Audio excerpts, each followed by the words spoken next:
Welcome to Zwida Media. If you're new to this channel, please subscribe. Don't forget to like, comment, and share. Here's a new video for today.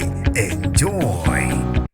Kuvalwe amehlo kwenzeka isibhicongo sengozi lapho kugenqeke khona ibhasi kwalimala inqwaba yabantu ejozini. Nginibingelele ngiphinde nginamukele kuphinda kuphi lanibula khona le video. Mangoqala usijonele lekhasi wamuyelekile igama lami ngosibonga konke wakandwanda mothanda ungangibeza intatheli eka YouTube. Kuvalwe amehlo kushona umuntu oyedwa engozini yebhasi eliginqeke ejozini emavele belibheke emshadweni. Kube ukuthi kushone umuntu oyedwa kwalimala kabi abangu 26. Leli bhasi belisuka kwasikemele lilibangise emshadweni ophongolo kubuye ukuthi liphelelwa ama-brake lase liphaphalaza maqede laginqika kwalimala inqwaba yabantu. Ijimba lezenhlekelele kumasipala wasejozini lifike ngokukhulu ukushesha endaweni yesigameko kwaficwa abantu belimale kabi bahlengwe khona endaweni yesigameko anduba baphuthunyiswe esibhedlela. Kube ukuthi oyedwa besevele eseshonile. Imbangela yengozi namanje akaziwa kodwa kusolakala ukuthi liphelelwe ngama-brake maqede laphaphalaza labe liginqika. Bafethu ke lezi